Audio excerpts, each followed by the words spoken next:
현대에 와서 여행을 하는 분들이 이제 많아지시고, 특히 외국에 여행을 할 때는 주로 저희들이 방문하는 장소가 미술관이 될 때가 많습니다.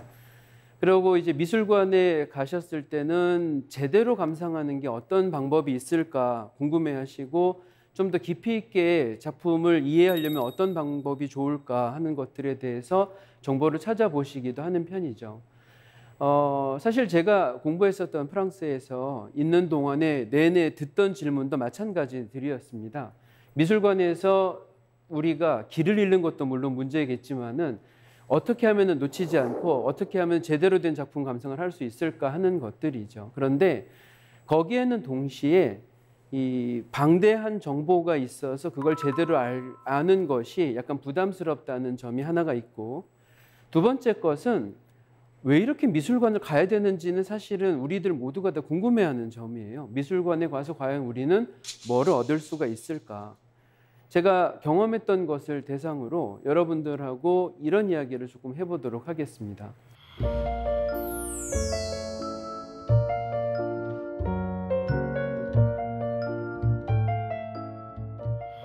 미술사 공부를 했었고 프랑스에 11년 정도를 살았었다 이야기를 하면, 저에 대해서 소개를 하면 대화를 이어가다가 그런 질문 하실 때가 있어요. 어떤 작품이 가장 인상적으로 마음에 남아있느냐, 그리고 루브르 같은 데를 가게 되면 뭐부터 보면 가장 좋을까, 모나리자 말고 뭐 이런 얘기들이죠. 저는 조금 개인적인 경험으로 좋아하는 작품이 있습니다. 지금 여러분들이 보고 계시는 민중을 이끄는 자유의 여신이라고 한국에는 알려져 있어요. 프랑스 혁명을 그린 그림으로 되어 있는데, 낭만주의 화가 외제느 들라크루아의 같은 제목의 그림은 맞고요. 다만 저희들이 잘 알고 있는 1789년의 프랑스 대혁명이 아니라 1830년에 다시 벌어지게 된 프랑스 혁명을 담고 있습니다.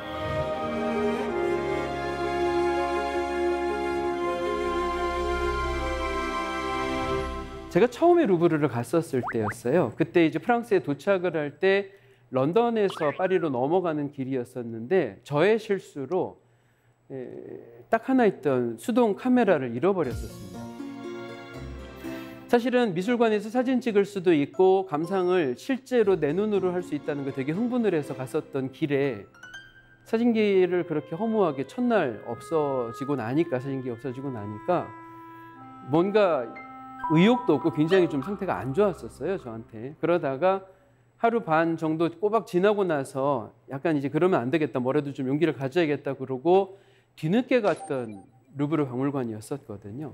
근데 줄을 또 잘못 서가지고 늦게 들어가게 되고 뭐 이런 우여곡절이 있어서 제가 들어갔을 때는 이미 문 닫기 30분도 안 남은 시간이었습니다. 그런데 마음이 급하다 보니까 아는 그림을 찾아야겠다고 무턱대고 뛰기 시작을 한 거예요. 그래서 루브르 안에서 길을 잃어버렸죠. 그런데 안내방송으로는 이제 나가실 시간이 됐다고 나오고, 저는 아는 그림을 하나도 못 봤고 뭐라도 하나를 봐야 되겠으니까 지나가던 직원 하나를 붙들고 내가 뭔가를 보고 싶은데 하고 말을 꺼내니까 그 직원이 뭔데 하고 물어보는데요.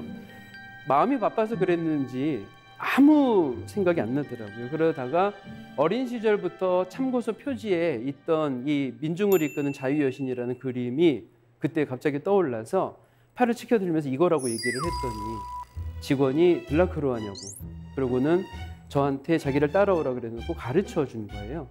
제가 그림 앞에 드디어 마주섰을 때 일단은 반갑고 일단은 다행이다 생각이 들고, 그래도 이거 하나라도 내가 봤구나, 그리고 직접 이걸 보니까 되게 신기하다, 이런 생각을 하고 있었어요. 그런데 그 순간에 이 저를 안내를 했던 직원이 뭐 하냐는 얘기를 하면서 저한테 앞에 가서 보라고, 여기까지 왔는데 라고 얘기를 하면서 등을 밀어가지고 좀 더 그림 앞에다가 세우도록 된 거죠.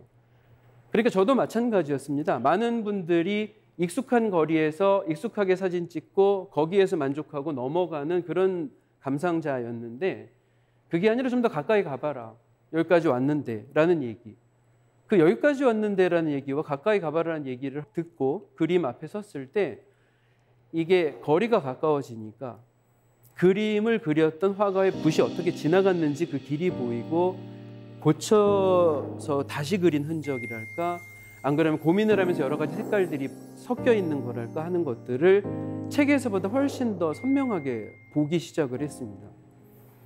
근데 그 순간에 앞으로 갔다 뒤로 갔다 그림을 감상하고 있는 시간 동안에 문득 깨달은 게, 들라크루와도, 제가 이제 어린 시절부터 그렇게 좋아했었던 들라크루와도 지금 제가 서 있던 그 오리지널의 그 자리 앞에서 앞으로 갔다 뒤로 갔다 하면서 이렇게 해볼까 저렇게 해볼까 하는 고민을 했다는 그 공간에 제가 같이 서 있게 된 거라는 거죠. 사실은 되게 감상적인 포인트긴 하지만 그런 생각을 하게 된 순간에 갑자기 들라크루와가 이 그림을 그릴 때 얼굴도 연상이 되고 그 사람이 어떤 마음이었는지 감히 짐작할 수 있을 것 같은 생각이 들었었어요. 그림을 가까이서 보고 있었을 때 그 그림이 조금 더 우리한테 전달해주는 이야기는 굳이 여기에 대한 자세한 사항이 없어도 우리한테 마음을 열게 해주고 알고 싶도록 해주고, 그리고 그 사람하고 서로 이야기를 할 수 있도록 해준다고 저는 생각을 합니다. 세상에 많은 예술 작품이 소설이나 시나 음악이나 미술까지도 사실은 이야기를 다 담고 있는 거예요. 우리한테 뭔가 하고 싶은 이야기. 그 작가들은 그 이야기를 조금 더 훌륭한 방법으로 하기 위해서 시간을 투자를 하고 자기의 모든 정성을 다해서 남겨놓은 작품을 통해서 우리하고 끊임없이 대화를 하고 있는 거죠. 어떻게 보면 미술관은 그렇기 때문에 굉장히 말이 많이 남아있는 공간이고 시간이 우리를 기다리고 있는 공간이라고 할 수 있을 것 같습니다.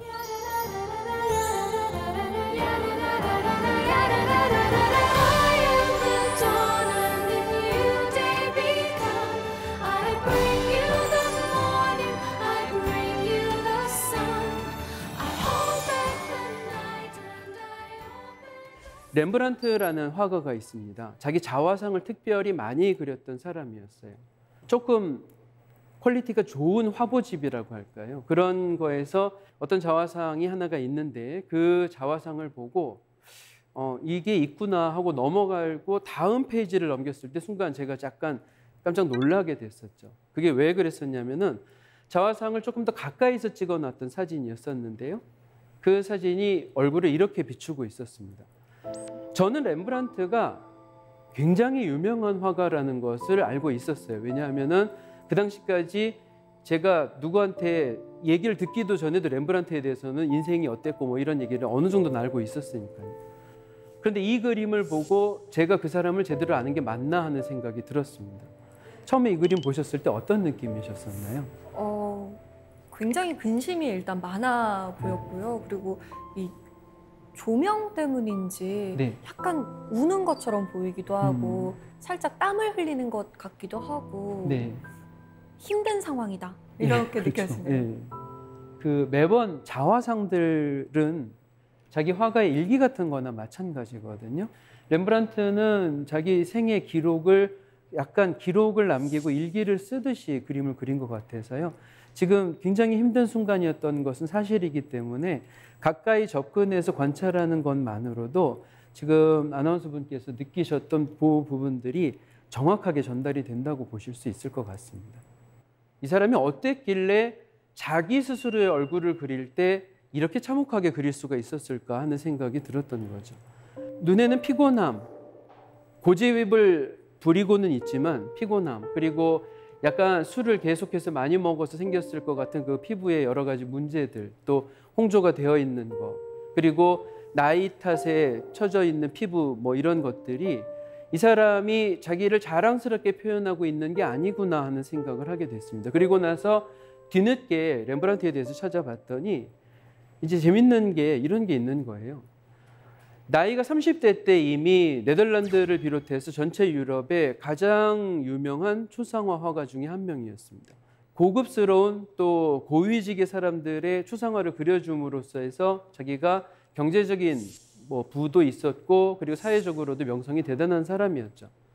그런데 이 사람이 30이 넘어가서 그렸던 그림들을 조금씩 더 자기 작가로서의 고집을 부리다가 많은 사람들한테 약간 외면을 당하게 되고, 그리고 슬럼프를 자기가 가졌던 것이 결혼했었던 아내가 병으로 사망을 하고, 또 자기가 낭비벽이 심해서 흥청망청 썼던 돈 때문에 경제적으로 파산을 하게 되고 그리고 아내랑 사이에서 낳았던 자식들이 몸이 약해서 하나하나 일찍 사망을 하고 자기가 다 장례를 치러줘야 되는 일이 벌어지게 됩니다.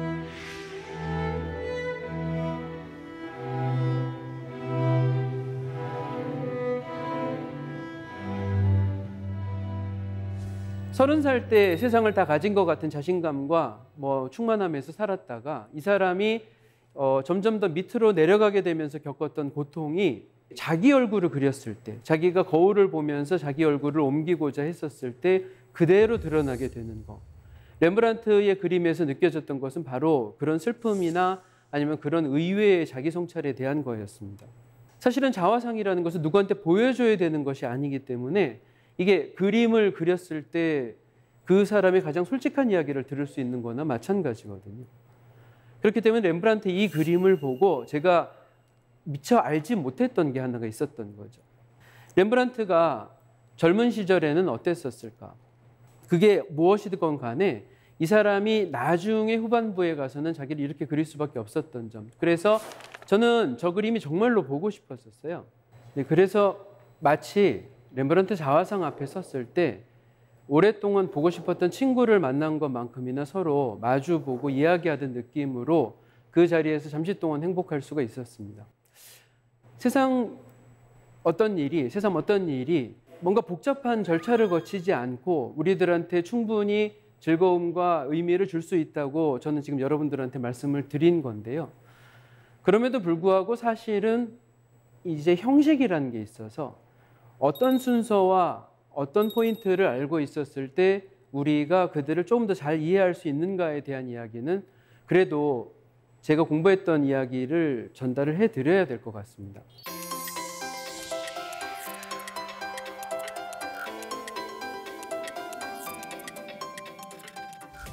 그 무시무시하게 이름을 외우기도 힘들다는 그리스 로마 이야기가 되겠죠. 사실은 고대라고 이야기를 하는 것은 유럽에서 한편 구석에 있었던 그리스와 그리고 나중에는 유럽 전체를 장악을 했던 로마가 그리스는 만들어내고 로마는 전파시켰던 요 문명에 대한 이야기입니다. 그거는 신기하게도 여러 지역, 다른 여타 지역에서는 종교가 굉장히 우세한 힘을 가지고 있었는데 이쪽은 인간을 중심으로 그게 좀 바뀌어 있었어요. 판단의 기준도 인간이었었고 인간이 보고 있는 것에서 철학이 발전을 하고 법을 발전을 시키고 또 미술품들도 대체로 인간의 몸을 이상적으로 표현한 것들이 있었죠. 루브르가 가지고 있는 여러 유명한 작품들 중에서 또 하나의 이 스타급에 해당하는 밀로의 비너스라는 저 조각 작품은 팔이 비록 떨어져서 없음에도 불구하고 얼굴에 있던 조형미나 안 그러면은 몸과 이 아래 하체를 싸고 있는 옷들의 부분에서 그리스 사람들이 어떤 데 중점을 두고 있었는지를 정확하게 나타내고 있습니다. 저런 이상적인 아름다움, 그러니까 비너스라고 이야기를 하기 때문에 기꺼이 저런 아름다움이 허용이 되는 거고 그리스 사람들은 실제로 이 사람이 어떻게 생겼는지보다 가장 조화와 이상적인 거에 결정체가 뭔지를 보여주는 것으로서 미술의 근거를 찾았습니다. 밑에 있는 옷의 주름에 대한 것은요, 좀 더 자연스럽고 우리가 만물, 지상의 것들을 관찰하는 방식을 보여주는 거였었죠. 그렇기 때문에 신기하게도 나중에 이 미술학교에 들어가는 입시 시험에서는 저 옷 주름을 그리는 게 반드시 필수 과목 하나에 들어갈 정도로 굉장히 중요하게 서양 사람들의 머릿속에 남게 됩니다. 여성이 밀로의 비너스라면은 바티칸에 있는 벨베데레 정원에 보관되어 있는 벨베데레 아폴론이라고 하는 저 조각 속에 이상적인 남성은 이런 아름다움이 있어야 된다는 그리스 사람들의 생각을 보여주게 됩니다. 저희들은 저 조각들을 보면서 그러니까 많은 사람들이 스케치를 하고 인체에 대한 것을 연구하고 그것으로서 그림을 묘사하는 방법의 기초를 닦게 되는 거죠.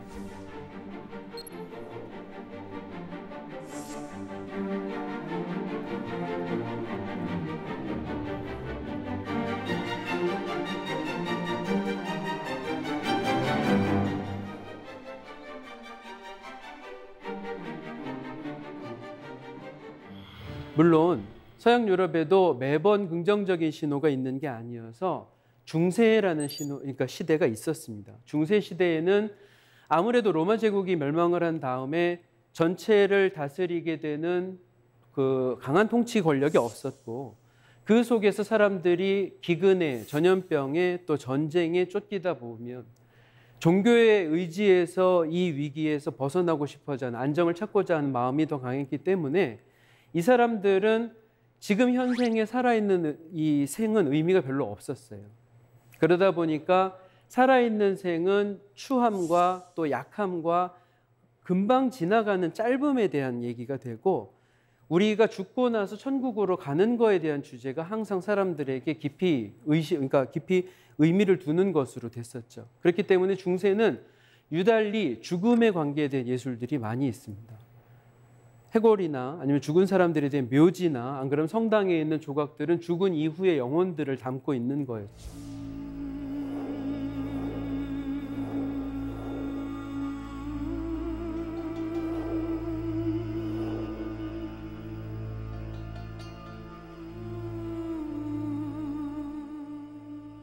이게 벗어나게 되려면 사회 전체가 긍정적으로 바뀌고, 지금 말씀드렸던 우리를 위협하는, 인간들을 위협하는 외부의 조건들을 극복을 해나가는 수밖에는 없었어요. 그렇게 극복이 되게 된 게 르네상스라고 이야기를 합니다.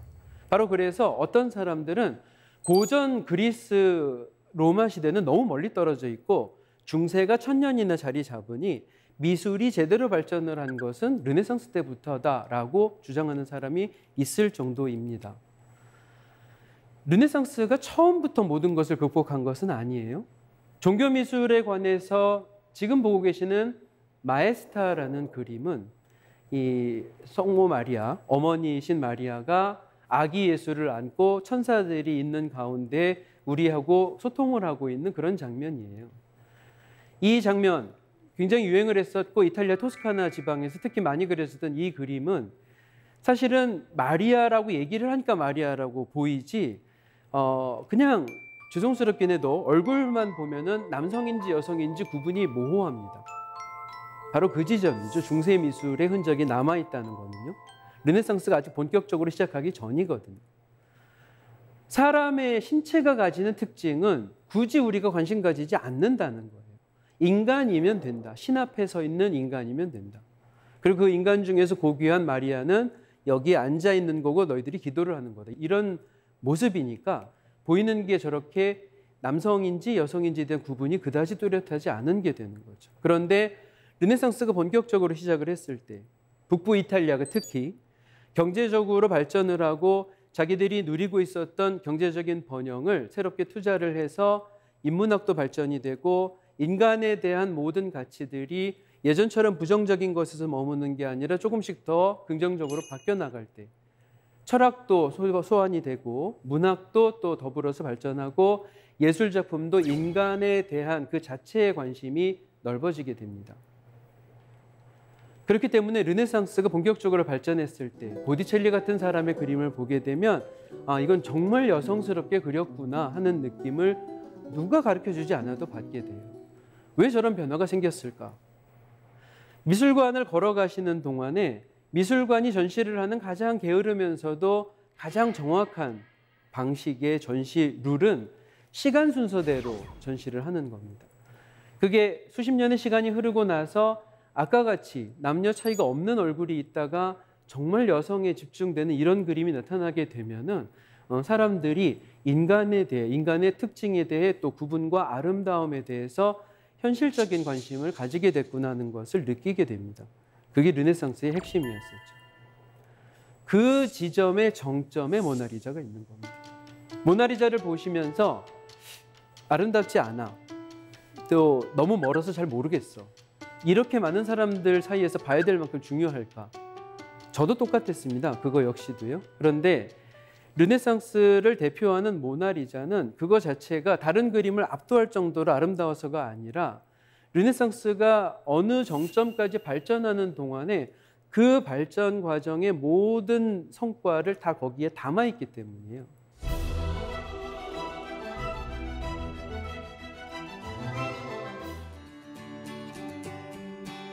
하루 20분. 우리 자신에게 투자한다면 달라지는 삶의 작은 변화. 하우투 지식 채널.